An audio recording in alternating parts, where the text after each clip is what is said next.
दोस्तों, क्या आपको पता है हनुमान जी चारों युगों में थे और क्यों आज भी जीवित हैं? चारों जुग प्रताप तुम्हारा, है प्रसिद्ध जगत उजियारा। संकट कटे मिटे सब पीरा, जो सुमिरै हनुमत बलबीरा। अंतकाल रघुवरपुर जाई, जहां जन्म हरिभक्त कहाई। और देवता चित्त न धरई, हनुमत से ही सर्व सुख करई। चारों युग में हनुमान जी के ही प्रताप से जगत में उजियारा है। हनुमान को छोड़कर और किसी देवी देवता में चित्त धरने की कोई आवश्यकता नहीं है, क्योंकि आज भी हनुमान जी हमारे बीच इस धरती पर सशरीर मौजूद हैं। हनुमान इस कलयुग में सबसे ज्यादा जागृत और साक्षात हैं। कलयुग में हनुमान की भक्ति ही लोगों को दुख और संकट से बचाने में सक्षम है।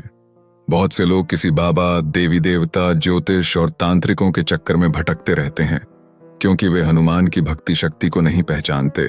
ऐसे भटके हुए लोगों का राम ही भला करे। मारुति नंदन सतयुग, त्रेता, द्वापर और कलयुग में कब कब, कहां कहां और किस किस स्वरूप में किन लोगों के समक्ष प्रकट हुए, यह जानते हैं। सतयुग। आप सोच रहे होंगे हनुमान तो त्रेता युग में हुए, फिर सतयुग में वे कैसे हो सकते हैं? इसका जवाब है कि इस युग में पवन पुत्र भगवान श्री शंकर के स्वरूप से विश्व में स्थित थे। तभी तो उन्हें शिव स्वरूप 8 रुद्रावतारों में से एक लिखा और कहा गया है।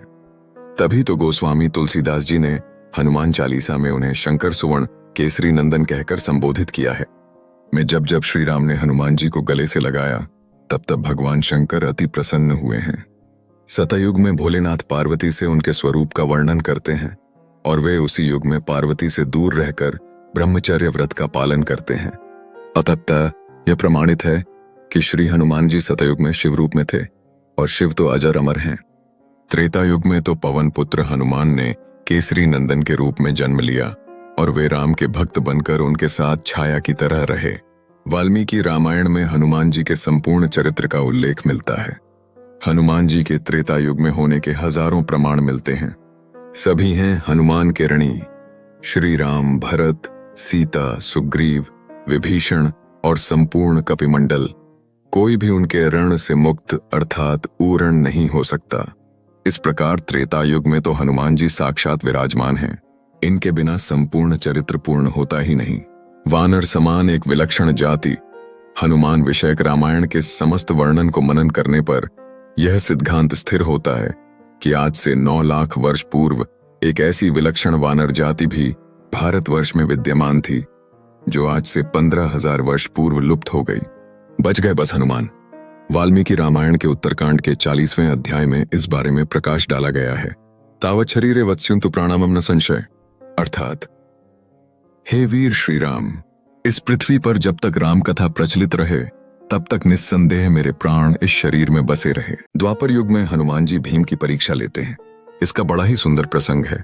महाभारत में प्रसंग है कि भीम उनकी पूंछ को मार्ग से हटाने के लिए कहते हैं तो हनुमान जी कहते हैं कि तुम ही हटा लो, लेकिन भीम अपनी पूरी ताकत लगाकर भी उनकी पूंछ नहीं हटा पाते हैं।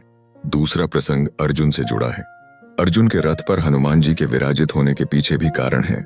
एक बार किसी तीर्थ में अर्जुन का हनुमान जी से मिलन हो जाता है। इस पहली मुलाकात में हनुमान जी से अर्जुन ने कहा, अरे राम और रावण के युद्ध के समय तो आप थे। हनुमान जी, हाँ।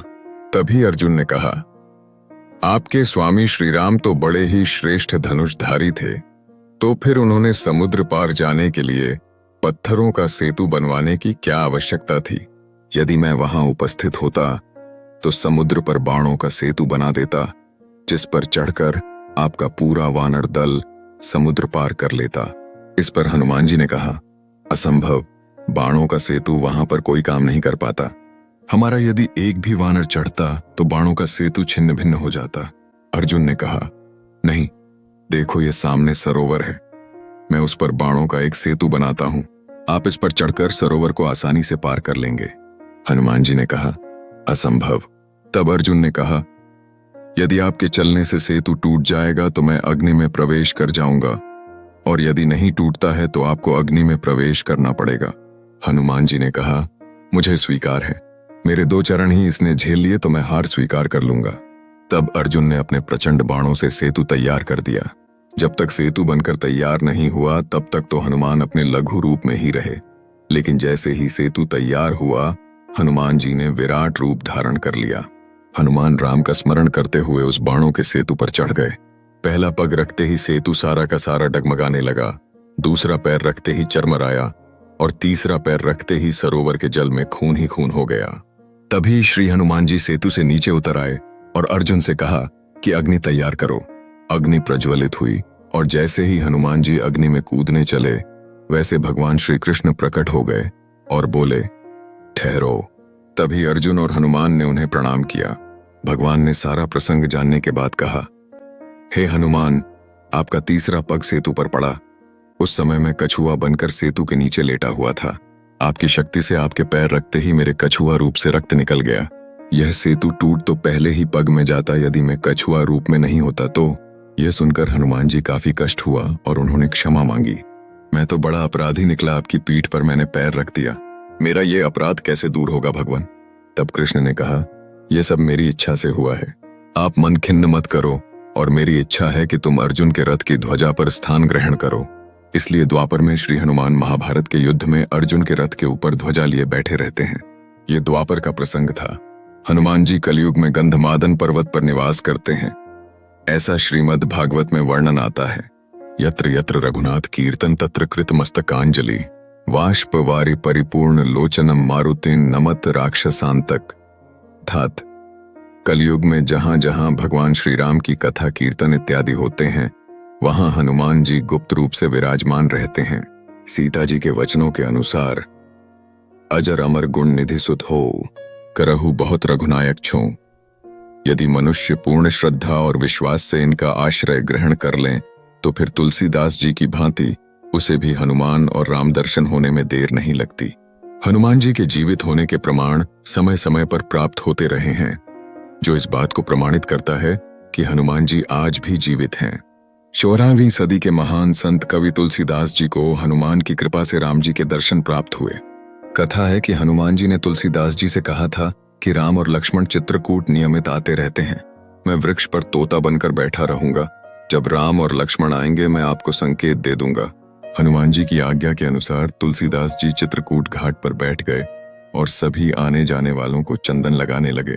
राम और लक्ष्मण जब आए तो हनुमान जी गाने लगे, चित्रकूट के घाट पे भई संतन के भीड़, तुलसीदास चंदन घिसे, तिलक देत रघुबीर। हनुमान के यह वचन सुनते ही तुलसीदास प्रभु राम और लक्ष्मण को निहारने लगे और इस प्रकार तुलसीदास जी को राम जी के दर्शन हुए। बोलो सियावर रामचंद्र जी की जय, पवन पुत्र हनुमान जी की जय। पौराणिक कथाओं के लिए चैनल को सब्सक्राइब करें।